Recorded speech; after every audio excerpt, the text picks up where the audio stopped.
Sejahtera saya ucapkan kepada Dr. Binti dan rakan-rakan sekalian. Kami daripada kumpulan 5 akan membentangkan laporan kami yang bertajuk meningkatkan kefahaman hewan vertebrata 6 orang murid tingkatan 2L SMK Baru Bintulu melalui tabung Kagro.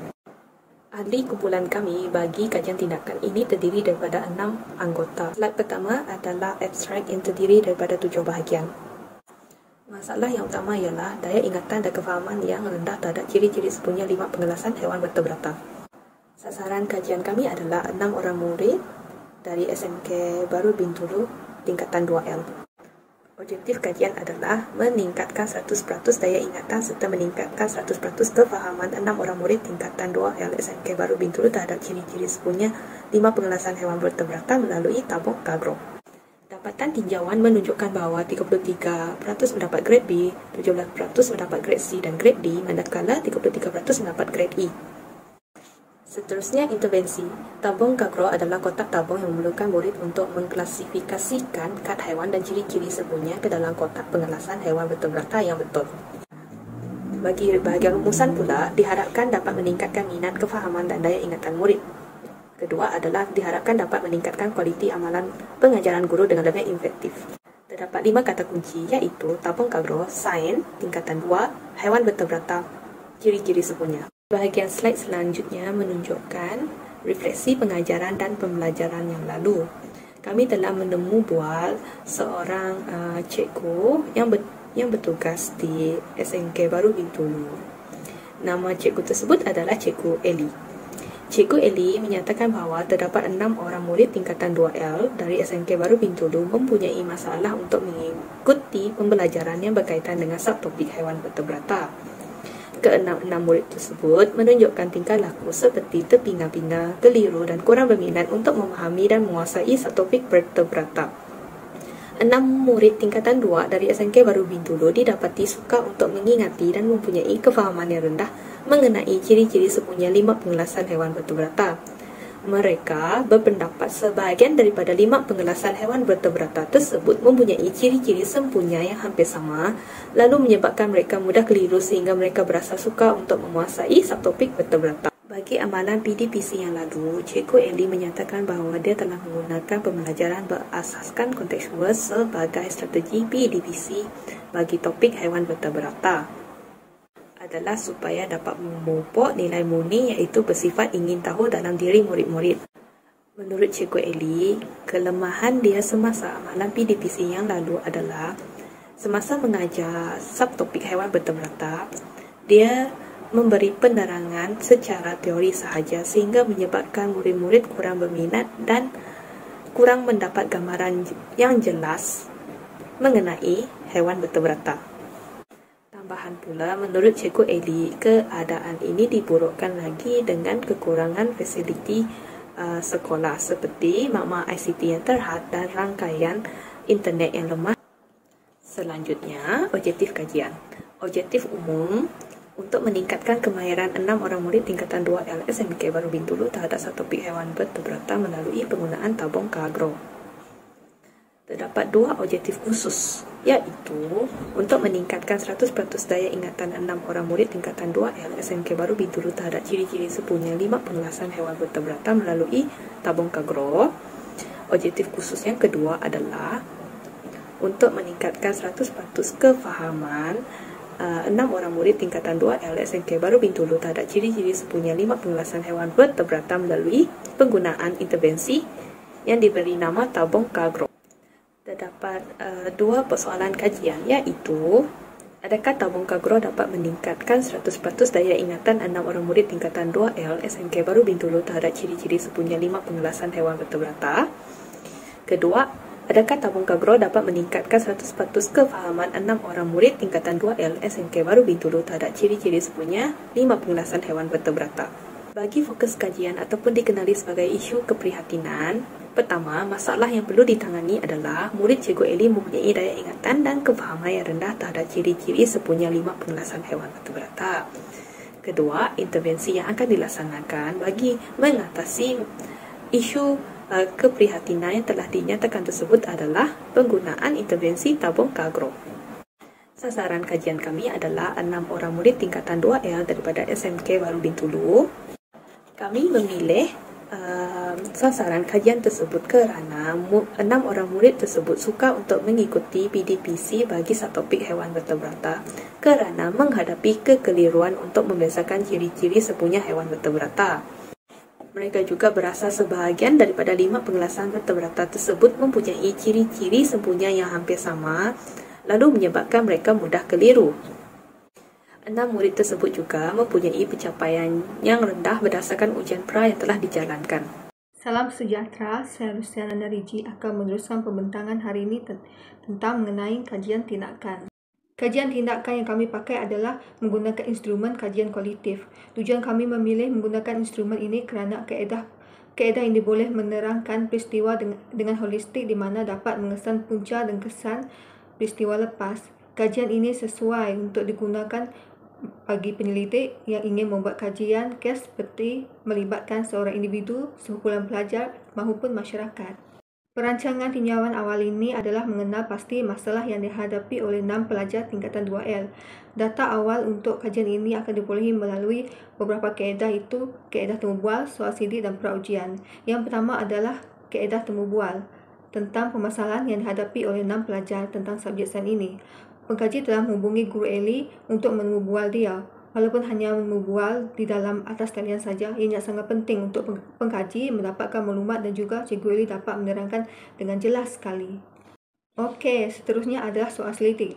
Borang soal selidik ini dihantar penyelidik kepada Cikgu Eli melalui WhatsApp. Cikgu Eli adalah wakil kepada pengkaji untuk menyoal selidik 6 orang pelajar tersebut. Soal selidik ini adalah untuk menyoal tahap kefahaman pelajar mengenai subjek ini. Okey, yang terakhir adalah ujian pra. Ujian pra ini dilakukan di perancangan tinjauan awal. Ujian pra ini adalah ujian yang akan diberikan kepada 6 pelajar ini untuk mengenal pasti tahap kelemahan mereka mengenali ciri-ciri sepunya hewan. Ujian pra ini adalah untuk pengkaji mencari strategi dan teknik pengajaran yang bersesuaian. Okey, tata cara mengutip data ini ialah kami menggunakan kajian instrumen kualitatif seperti temu bual, ujian pra dan soal selidik untuk memastikan data yang dikumpul adalah tepat dan sesuai supaya memudahkan pengkaji mengumpul data tanpa suara masalah dan tepat pada tujuan penyelidikan. Salam sejahtera, saya Luciana Nariji akan meneruskan pembentangan hari ini tentang mengenai kajian tindakan. Ini adalah soalan yang ditanya oleh pengkaji kepada Cikgu Eli, seperti apakah isu atau masalah yang dihadapi oleh murid-murid dan siapakah murid yang bermasalah tentang subjek sains ini. Seterusnya, pengkaji telah menyediakan sendiri borang soal selidik ini untuk menguji tahap kefahaman 6 pelajar ini dan borang ini adalah berbentuk skala Likert. Okey, ini adalah contoh soal selidik yang akan diajukan kepada 6 murid nanti dan mereka akan menjawab sama ada mereka setuju, tidak setuju, sangat setuju dan sangat tidak setuju. Okey, tata cara mengutip data ini kami memberi ujian pra kepada 6 pelajar ini. Soalan ujian pra ini disediakan sendiri oleh pengkaji. Soalan ini mengandungi 2 bahagian. Okey, ini adalah contoh soalan ujian pra yang akan dijawab 6 orang pelajar nanti dan mereka dikehendaki menjawab soalan itu untuk menilai tahap kefahaman mereka. Okey, saya silakan kepada pembentang yang seterusnya. Sekian, terima kasih. Assalamualaikum dan salam sejahtera. Saya Laila binti Laksong, nombor matrik P134594 akan meneruskan pembentangan. Untuk kaedah yang pertama iaitu temu bual, data yang diperolehi daripada guru yang ditemu bual akan dianalisis secara terperinci menggunakan analisis deskriptif. Pada peringkat ini, kami akan mendapatkan idea tentang perkara yang diperhatikan dan juga perkara yang akan menjadi persoalan kepada kajian ini. Maka secara tidak langsung, kaedah ini membantu kami untuk membentuk dan juga memperkembangkan lagi kajian kami. Seterusnya adalah tata cara analisis data untuk soal selidik. yang mana dapatan kajian daripada soal selidik ini akan diinterpretasikan berdasarkan skala Likert 4 mata dan skor min yang diadaptasi daripada Zainuddin Abu Bakar dan rakan-rakannya. Seperti yang kita lihat pada jadual kedua skala Likert 4 mata, manakala skala interpretasi min pada jadual ketiga. Seterusnya adalah ujian pra. Ujian pra ini dilakukan sebelum intervensi yang mana kami akan mengambil kira peratusan dan grade untuk mendapatkan nilai bagi setiap pencapaian 6 orang murid tingkatan 2L di SMK Baru Bintulu. Seterusnya, dapatan tinjauan awal untuk temu bual. Berdasarkan temu bual yang dijalankan bersama Cikgu Eli, beliau menyatakan bahawa terdapat 6 orang murid yang kurang memberansangkan berbanding murid-murid yang lain apabila mereka diberikan soalan peneguhan di akhir sesi PDP.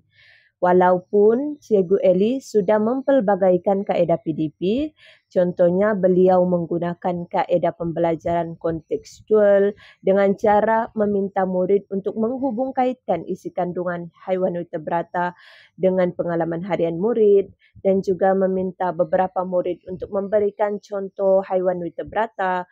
Namun beliau menyadari pencapaian 6 murid tersebut masih kurang memberansangkan. Namun begitu, beliau juga menyedari bahawa beliau ini cenderung untuk menggunakan kaedah penerangan secara teori sahaja dan juga kekangan masa Cikgu Eli untuk menerangkan secara terperinci tentang topik sains haiwan vertebrata ini menyebabkan 6 orang murid tersebut sukar untuk memahami haiwan vertebrata. Seterusnya, dapatan tinjauan awal untuk soal selidik. Untuk soal selidik ini, kami dapati bahawa min keseluruhannya adalah 1.46 yang mana ianya diinterpretasikan pada tahap yang rendah. Ini menunjukkan bahawa 6 orang murid tingkatan 2L ini masih belum memahami dan menguasai ciri-ciri sepunya 5 pengelasan haiwan tersebut. Hal ini kerana mereka masih belum berminat dengan topik ciri-ciri sepunya haiwan vertebrata dan juga mereka belum mampu membezakan ciri-ciri 5 sepunya haiwan vertebrata dan mereka tidak berupaya untuk mengingat ciri-ciri 5 pengelasan haiwan vertebrata tersebut. Dapatan tinjauan awal yang terakhir iaitu untuk ujian pra. Untuk ujian ini kami telah memberikan soalan kepada 6 orang murid tingkatan 2L yang mana soalan tersebut adalah melengkapkan jadual tentang ciri-ciri pengelasan haiwan vertebrata. Namun kami dapati bahawa tiada murid yang mendapat nilai A dan juga 2 orang murid mendapat nilai B, 1 orang murid mendapat nilai C, 1 orang murid mendapat nilai D dan 2 orang murid mendapat nilai E. Kesimpulannya, kami dapati bahawa 6 orang murid tersebut masih belum menguasai dan membezakan ciri-ciri pengelasan haiwan vertebrata. Itu sahaja daripada saya. Saya serahkan kepada pembentang seterusnya. Terima kasih. Nama saya Muhammad Irfan bin Edwin, P134334. Saya akan membentangkan cadangan intervensi untuk kajian ini. Seperti yang kita sedia maklum, intervensi perlu dibina sebagai satu langkah untuk strategi menghasilkan perubahan sikap dan meningkatkan nilai-nilai positif dalam diri individu dan masyarakat. Jadi, kami bercadang untuk membuat intervensi yang diberi nama tabung kagro sebagai bahan bantu mengajar untuk membantu murid mengatasi masalah pembelajaran semasa PDP di dalam kelas. Tabung kagro adalah idea yang menggunakan kotak berbentuk tabung dengan menggunakan banyak kad gunting sebagai jawapan mereka. Perkataan singkatan K merujuk kepada kad dan gro merujuk kepada grouping. Apabila digabungkan, ia menjadi kagro.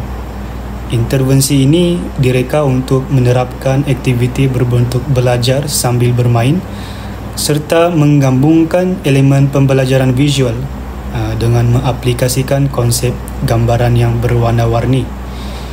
Jadi ini sekaligus membantu murid membayangkan dan membezakan secara visual setiap ciri-ciri bagi 5 jenis haiwan vertebrata dengan lebih baik. Ini juga membantu meningkatkan ingatan murid terhadap sesuatu yang pernah dilihat dan pernah dipelajari. Intervensi Kabung Kagro menggunakan model pengajaran konstruktivisme Jean Piaget pada tahun 1976. Kami menggunakan model ini kerana ianya sesuai untuk mewujudkan pembelajaran berkesan. Di samping itu, guru juga dapat menyelesaikan proses PDP dengan lebih efektif berdasarkan perbezaan individu murid juga. Jadi dalam hal ini, peranan guru adalah sebagai pembimbing. Jadi dengan menggunakan model konstruktivisme ini, guru dapat mengajukan soalan secara terbuka dan mendorong perbincangan kumpulan di kalangan murid. Terdapat 4 peringkat pengajaran guru kepada murid melalui intervensi tabung Kagro menggunakan model konstruktivisme Jean Piaget 1976. Jadi pada peringkat permulaan ini, pengkaji membuat perkaitan berdasarkan pengalaman murid dan mencari idea untuk mengenal pasti masalah sebenar dalam aktiviti pengajaran dan pembelajaran di dalam kelas. Pengkaji juga seterusnya menstruktur semula idea dengan meneroka beberapa aktiviti secara hands-on, iaitu membuat pentaksiran pembelajaran menggunakan kaedah tabung Kagro yang juga memupuk murid untuk memahami dan menghafal sesuatu topik. Jadi pada peringkat aplikasi idea pula, pengkaji membuat penggayaan tabung Kagro sebagai bahan bantu mengajar untuk menyelesaikan masalah murid yang kurang faham dan tidak dapat menghafal dalam idea ini. So, aplikasi dalam PDPC ini sangat bersifat interaktif dan menyeronokkan. Salam sejahtera semua, nama saya Ling. Sekarang saya akan membentangkan cara pelaksanaan untuk intervensi tabung Kagro. Terdapat 2 peringkat untuk pelaksanaan tabung Kagro ini. Peringkat pertama ialah sebelum aktiviti tabung Kagro, guru akan menyediakan peta minda yang menunjukkan 5 jenis haiwan vertebrata dan ciri-ciri tertentu mereka yang seperti di dalam slide ini. Guru akan menerangkan satu persatu haiwan vertebrata dan ciri-cirinya. Murid akan diminta untuk menyalin peta minda, menghafal dan berbincang dengan rakan sekelas mereka. Selepas itu, guru juga akan menayangkan video pendek ciri-ciri haiwan vertebrata melalui YouTube. Selepas itu, bagi peringkat 2, aktiviti tabung Kagro akan dijalankan.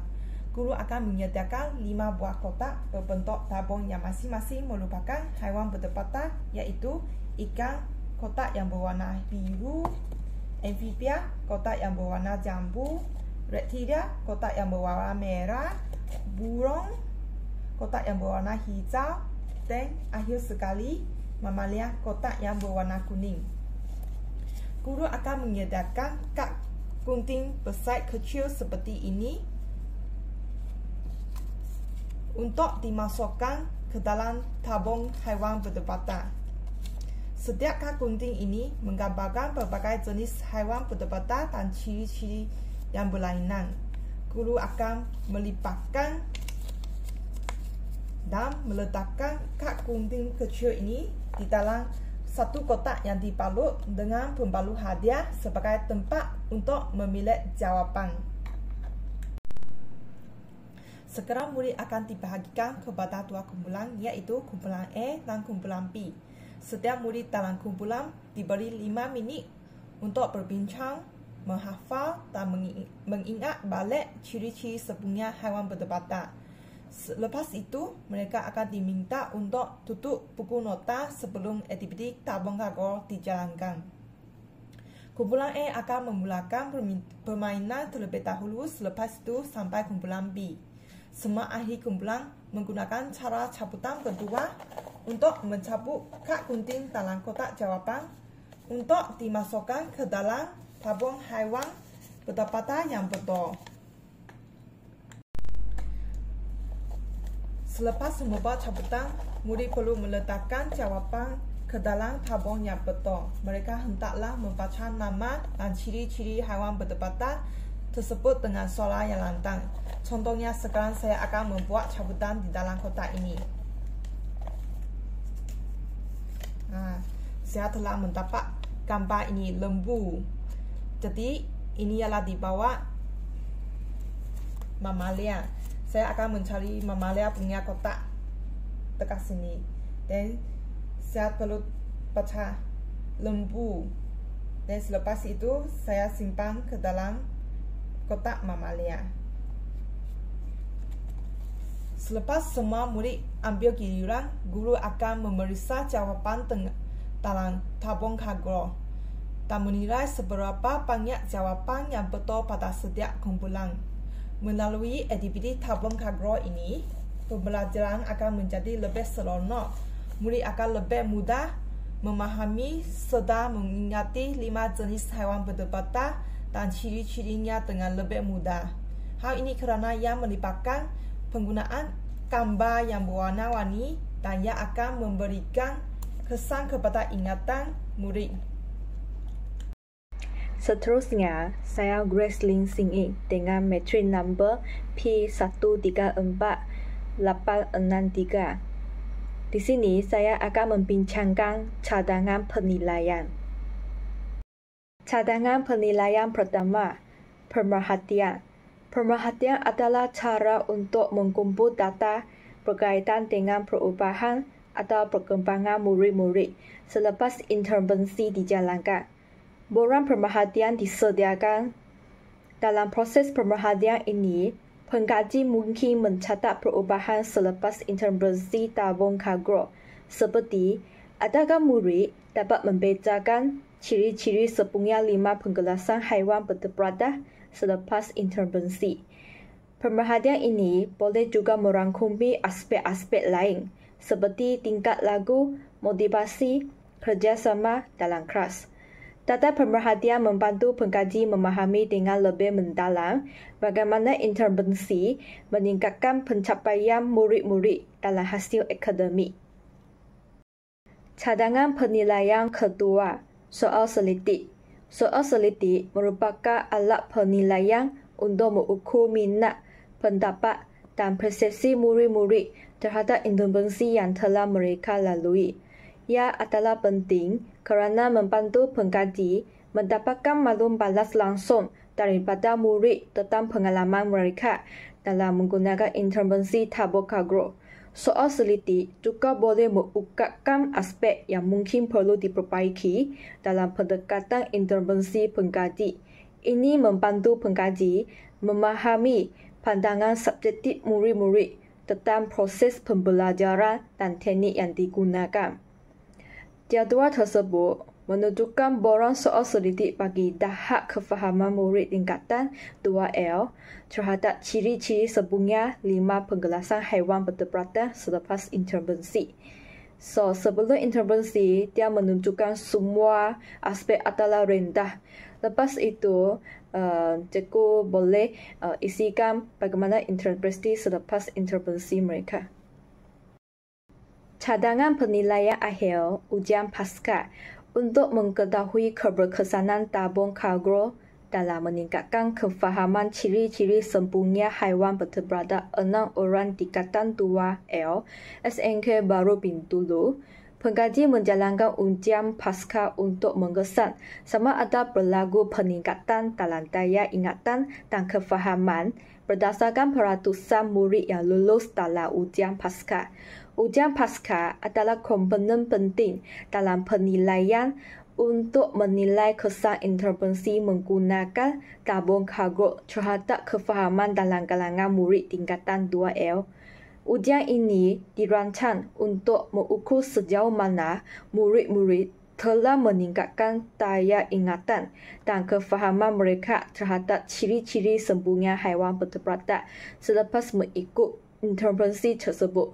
Soalan dalam ujian pasca digunakan semula dan sama dengan ujian pra dengan tempoh masa menjawab adalah 10 minit yang memberi gambaran jelas tentang prestasi mereka dalam topik ini. Soalan ini seharusnya mencerminkan aspek-aspek yang dititik beratkan dalam intervensi.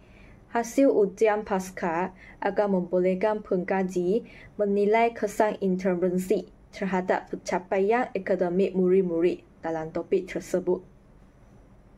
Seterusnya, jadual pelaksanaan kajian catakan. Jadual ini merancang masa aktiviti dan tugas yang perlu dilakukan dalam kajian tindakan dalam tempoh 3 bulan, bermula dari 17 Februari hingga 26 Mei. Dalam tempoh 3 minggu pertama, fokus diberikan kepada penyediaan dan perancangan awal kajian, termasuk menentukan tajuk kajian, menilai kesesuaian tajuk, merefleksi pengalaman pengajaran dan pembelajaran sebelumnya, serta mengenal pasti fokus kajian, objektif, kumpulan sasaran yang akan diteliti. Manakala minggu keempat menandakan permulaan proses tinjauan literatur untuk mendapatkan pemahaman yang lebih mendalam tentang topik kajian. Minggu kelima hingga keenam adalah fasa pengumpulan data dan perancangan intervensi. Minggu ketujuh diperuntukkan untuk membuat cadangan penilaian yang mungkin merangkumi strategi penilaian yang akan digunakan dalam kajian pengkaji. Minggu ke-8 merangkumi perancangan anggaran pembelajaran yang berkaitan dengan pelaksanaan kajian tindakan. Minggu ke-9 hingga ke-10 adalah masa untuk menulis proposal kajian tindakan yang merangkumi pelbagai elemen seperti pengenalan, objektif, tinjauan awal dan cadangan tindakan. Minggu ke-11 adalah tempoh di mana proposal kajian tindakan disemak semula dan diperbaiki untuk memastikan kualiti dan kesempurnaan sebelum penyampaian. Minggu terakhir, iaitu minggu ke-12, adalah masa persediaan untuk pembentangan kajian ini, yang melibatkan penyediaan bahan pembentangan seperti slide yang mungkin digunakan untuk mempersembahkan kajian tindakan kepada pihak berkepentingan. Minggu ke-13 adalah saat terakhir sebelum menghantar proposal kajian tindakan kepada pensyarah. Jadual ini adalah alat yang sangat berguna dalam merancang, mengurus dan memantau pelaksanaan kajian tindakan pengkaji dengan cekap dan berstruktur. Di sini adalah anggaran perbelanjaan termasuk untuk alat pandu mengajar yang akan digunakan. Setiap kajian tindakan yang bakal dilaksanakan akan melibatkan kos pembelajaran. Kos pembelajaran merangkumi kos bahan dan peralatan yang digunakan. Anggaran perbelanjaan perlu dirancang dengan rapi supaya tidak melibatkan kos yang terlalu tinggi dan perbelanjaan dapat dikawal semasa pelaksanaan kajian tindakan. Kajian tindakan ini memerlukan bahan-bahan seperti kertas A4, kertas warna, pembalut hadiah, ink cartridge, gunting, kotak kecil dan bekas plastik untuk menyediakan alat bantu mengajar, iaitu tabur kagro, dan mencetakkan bahan-bahan yang berkaitan seperti soalan-soal selidik, ujian pra dan ujian pasca. Dalam kajian ini, tabung kagro sebagai alat bantu mengajar untuk membimbing 6 orang murid bagaimana menerapkan penggunaan tabung kagro dengan belajar sambil bermain. Dari segi peralatan, pengkaji akan menggunakan peralatan peribadi seperti komputer riba dan printer untuk menjimatkan kos. Jadi, jumlah keseluruhan pembelajaran yang dianggarkan adalah sebanyak 66.50. Perincian bagi anggaran pembelajaran untuk kajian tindakan adalah seperti berikut. Okey, secara kesimpulan, Murid-murid diharapkan dapat meningkatkan 100% kefahaman dan daya ingatan dalam topik penjelasan ciri-ciri sepunya haiwan bertebradat melalui intervensi tabung kagro. Pada masa yang sama, kajian tindakan ini diharapkan dapat meningkatkan kualiti amalan pengajaran guru dengan lebih efektif. Dengan adanya intervensi yang menarik, proses pengajaran dan pemudacaraan akan menjadi lebih berkesan. Sekian terima kasih daripada kumpulan kami.